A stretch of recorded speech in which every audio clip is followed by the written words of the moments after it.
day. Thank you for everything that you've given us. Thank you for this moment here with you, God.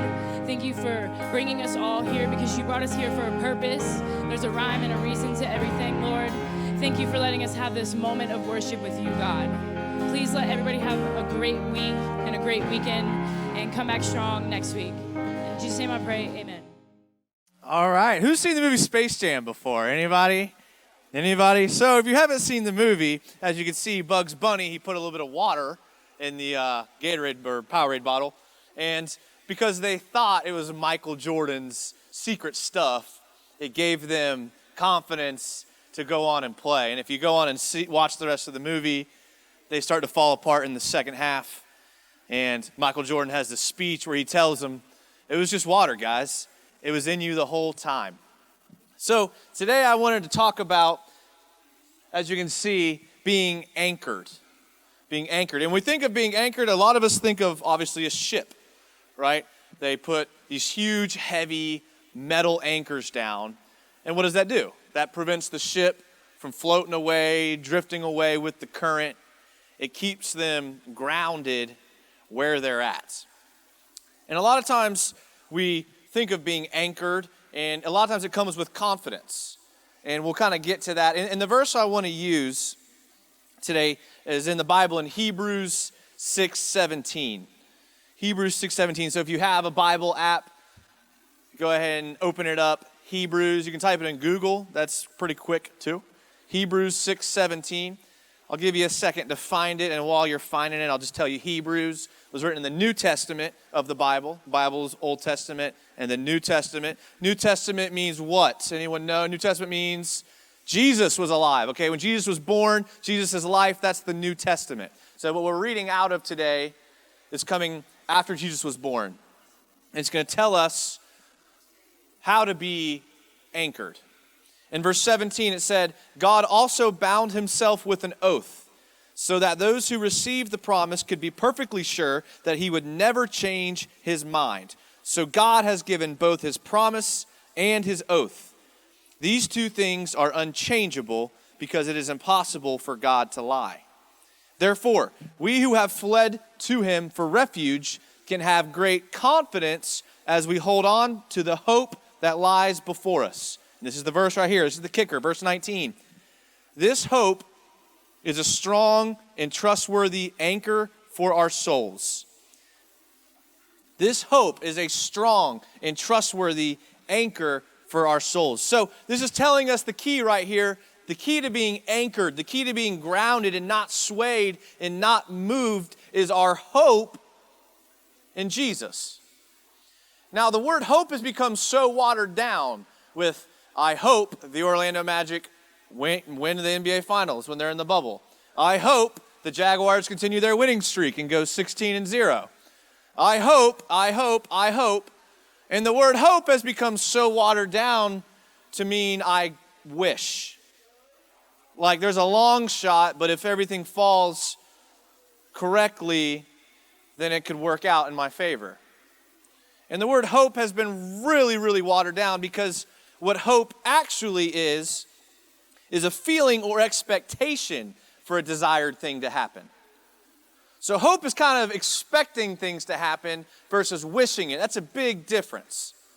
That's a big difference. I expect a lot of you to do certain things, whether it be behave a certain way or follow through with something you say you're going to do, right? If someone comes up and tells me, yeah, I'll do that for you, based on the person, I have different expectations. Some people I'm like, okay, I'll believe it when I see it.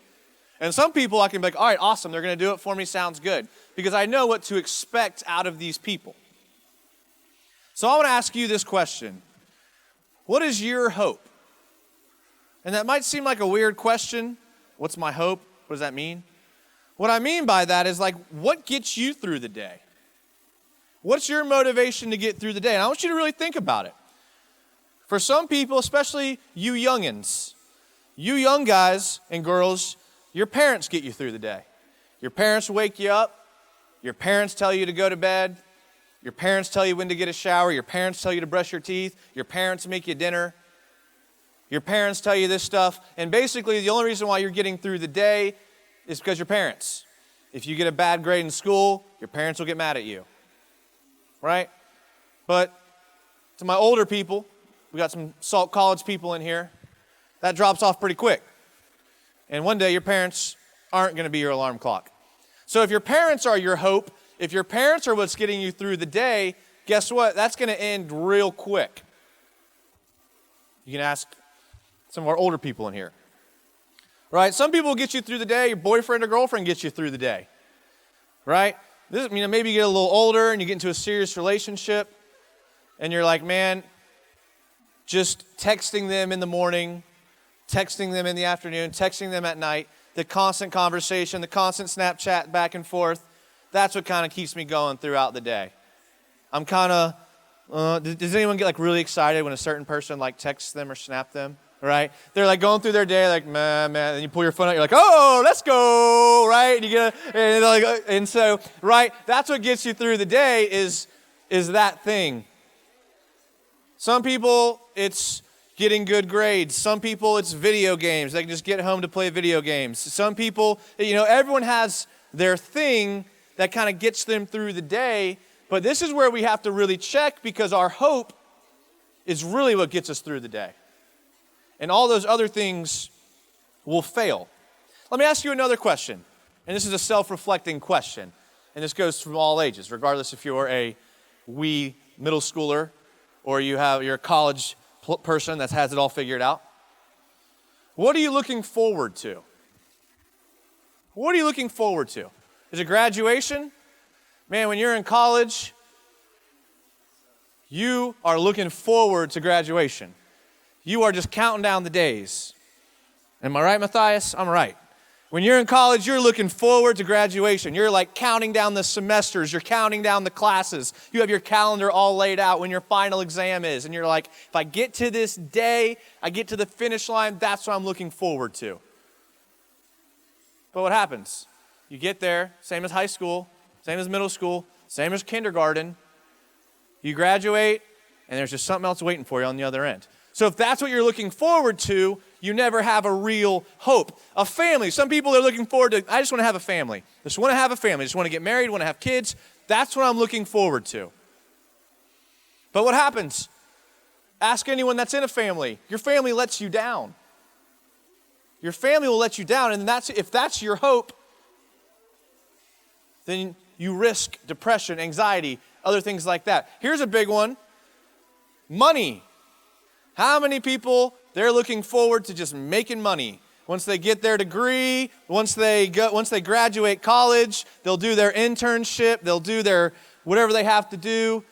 And then when they make money, and when they finally don't have to worry about money coming in, and they don't have to worry about paying bills or eating McDonald's because I can't afford anything else, that's all I have is a couple dollars. Once I get past there, then they'll be happy. Then they'll have hope. But all of those things fail. We see it over and over and over again. All it takes is looking at society, turning on the news, opening up Twitter. Any of those things will show us that people that chase after these things, people that pursue it, right? When they finally get those things that they've been looking forward to and they've been working so hard for and it doesn't fulfill them, they realize they don't have an anchor. They don't have something holding them down. They don't have something that's holding them in place.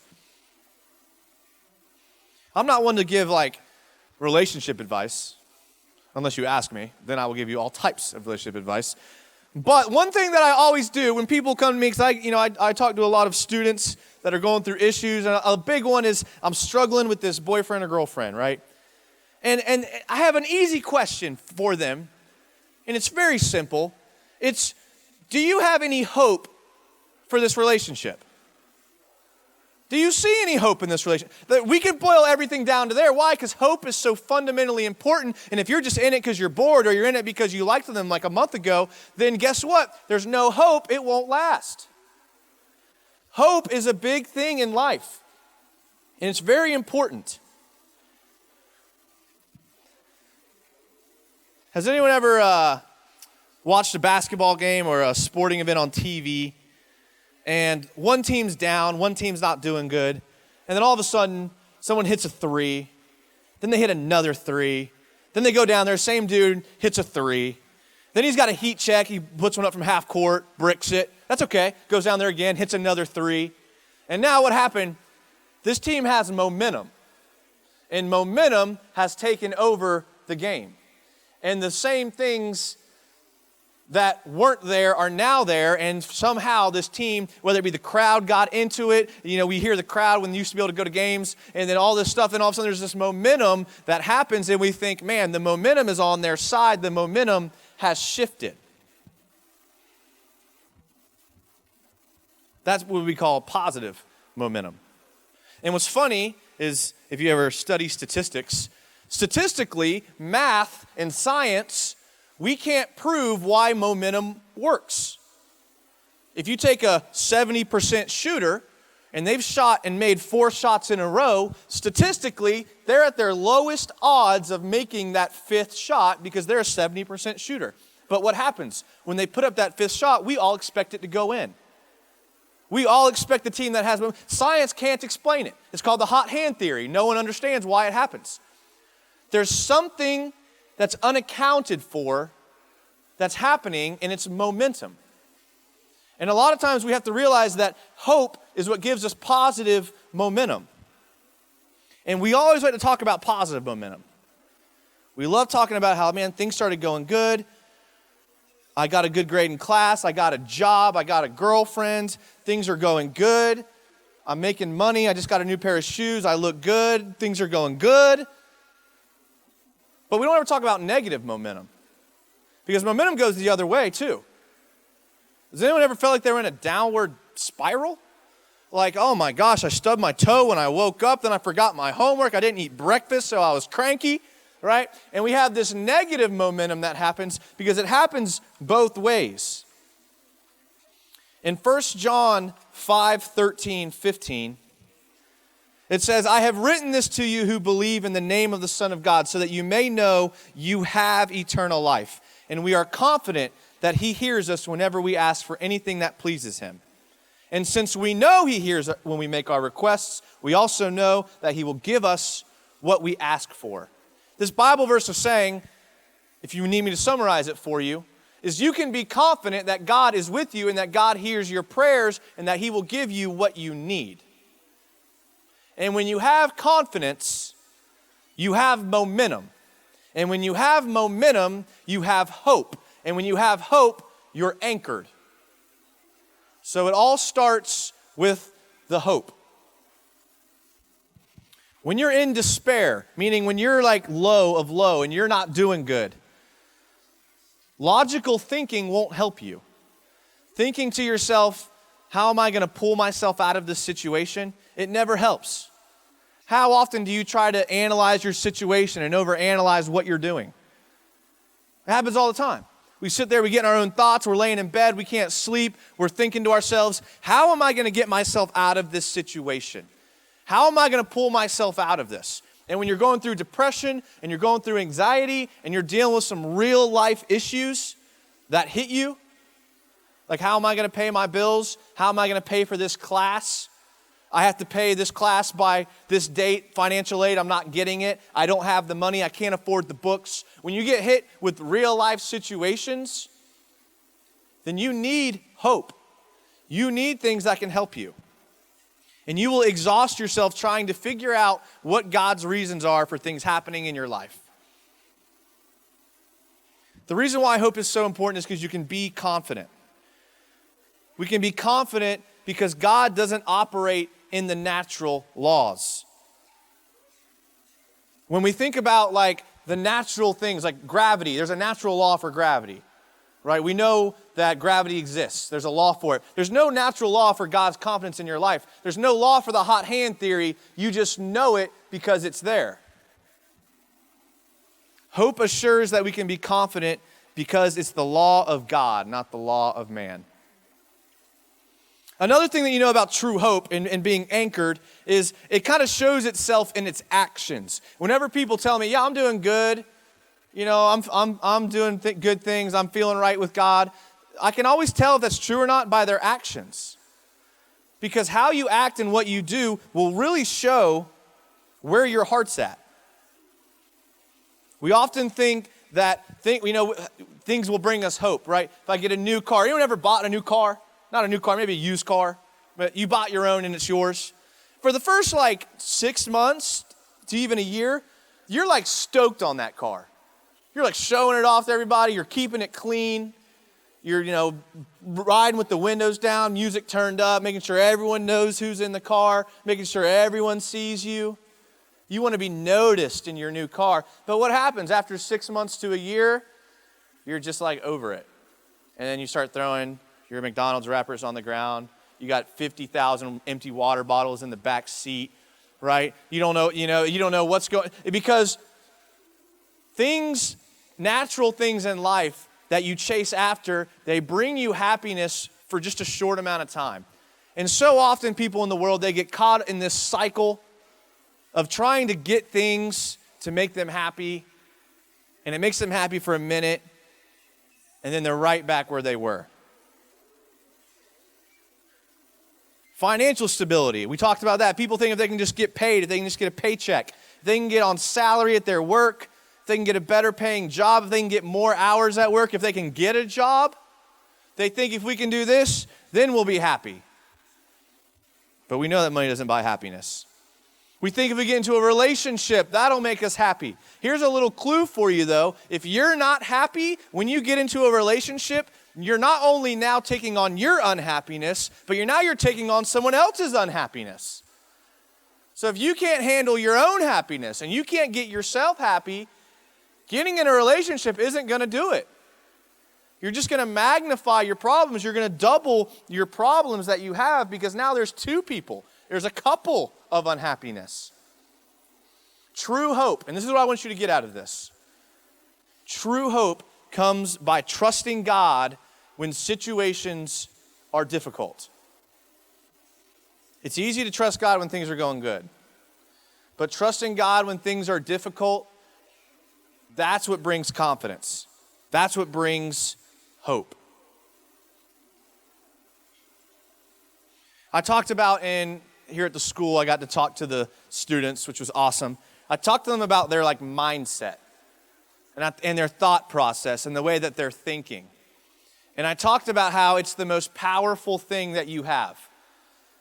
Your perspective, the way you view things.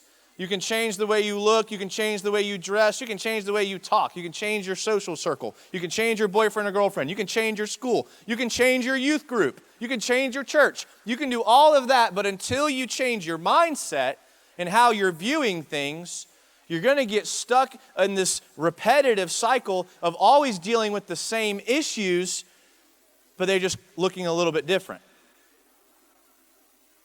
If you're never handling your mindset, you're never changing the way you view things, then you're going to just continue to fall into the same things. So let me ask you, how are you approaching life? How are you approaching life? See, we spend so much time in church talking about the physical, earthly things to not do. Don't drink. Don't do drugs. Don't hang out with people that do. Don't get involved in drama. Don't fall into laziness trap. Don't hang out at these places. Don't do these things. Don't listen to this music. Don't watch these shows. Don't say these words. Don't sing these songs. We could go on and on about things that you shouldn't do physically on earth, but we spend so little time talking about your soul and your heart and your mind. Because if you're really anchored, then you will never be moved. Think about a ship. When a ship drops a huge anchor down into the water, they may move a little bit to the left, it may move a little bit back, it may move a little bit to the right, but it's anchored. It's anchored in God. It's anchored down to the ground.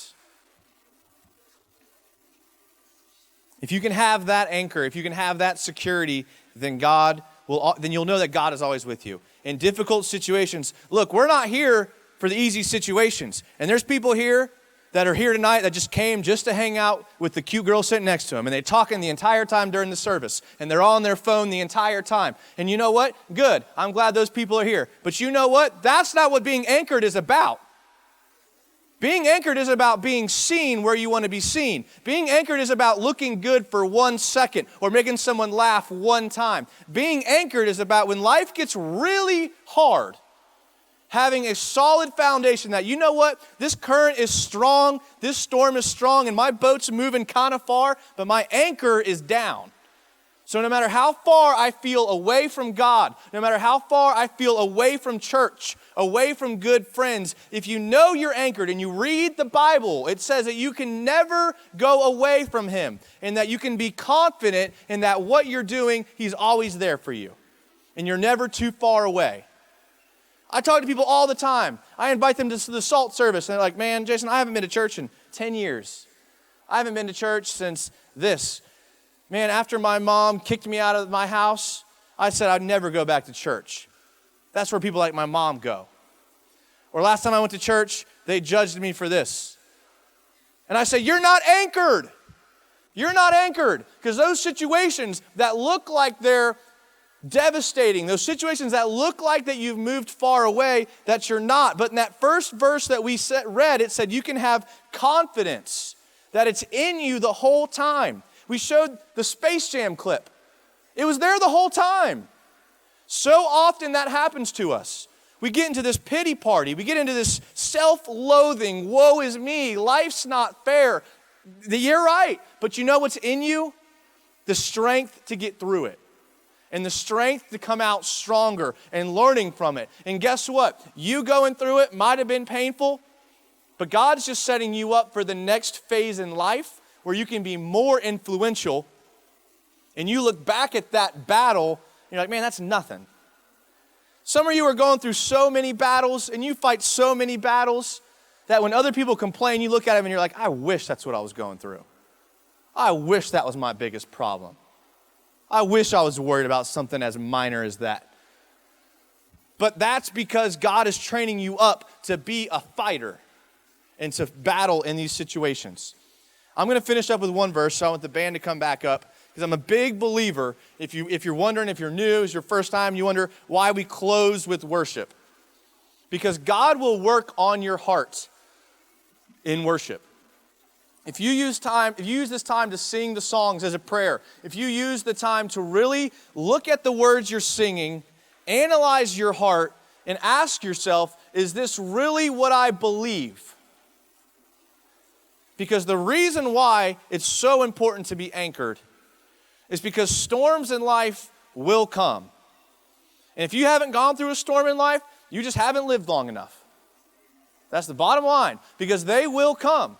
And you're going to be faced with something that looks like it's going to push you out of the bay. It's going to push you out of the dock. It's going to push you away from everything that you know is safe and secure. And you feel like you're going to sink, but you know what? You're anchored. And the Bible says you can be confident in that. You can develop positive momentum from that. You can recognize negative momentum and get yourself from going down that downward spiral. Because remember, God doesn't operate in natural human laws. The last verse I want to read is 2 Corinthians 4. It says, that is why we never give up. Though our bodies are dying and our spirits are being renewed every day. For our present troubles are small and won't last very long, yet they produce for us a glory that vastly outweighs them and lasts forever. So we don't look at the troubles we can see now. Rather, we fix our gaze on things that cannot be seen. For the things we see now will soon be gone, but the things that we cannot see will last forever. It's saying the things that you can see will be gone. The false hopes of this earth, getting married, getting money, getting fame, those things are going to go away. And you're going to be left with nothing. I used to be popular. I used to be rich. I used to be married. Because your hope was in the wrong thing the whole time. Your anchor was anchored in the wrong thing. So I want everybody to stand up as we close with this song. And if you've never said a prayer before, it's incredibly easy. It's just like a conversation you have with your friends. We have assurance in our hope because Jesus came and died for our sins. It took away the barrier between us and God, so now we can have a casual conversation. And a lot of times I know that God's talking to me because he talks to me the way I would talk to me. It's usually pretty harsh. I'm pretty harsh on myself. And when it's a little zinger, I know it's from God. So use this time, say, God, I want to be anchored. Thank you for the confidence of being anchored. No matter what you've done, that God's still there. Doesn't matter what you've done. This is your first time here ever, or if you've been here every salt service since we have it, you have the same confidence in the same anchor. But it's up to you to reach out. It's up to you to push your relationship with God. He's there for you. So as we sing this song, pray that prayer. Pray that prayer, and you will see that things will begin to improve in your life. If you have any questions about anything, or you're struggling with something, you need prayer, you need something in your life, that's literally why we're here. It's literally why we're here. So reach out to us, let us know, and trust God in these situations. Use this time wisely. Use it as a prayer time to worship God.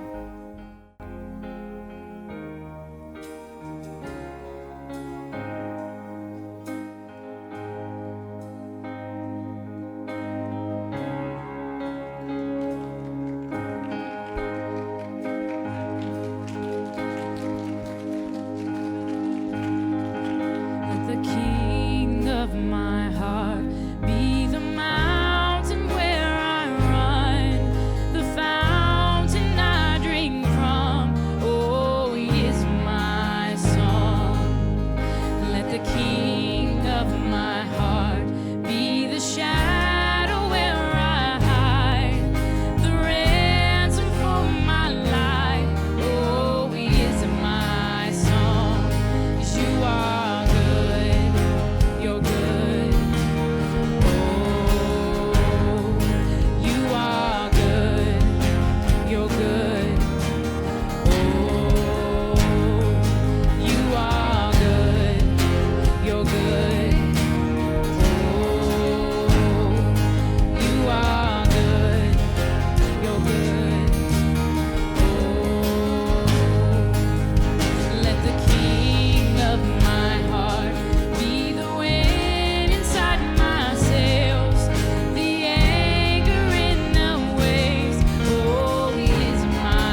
let everyone have a great week.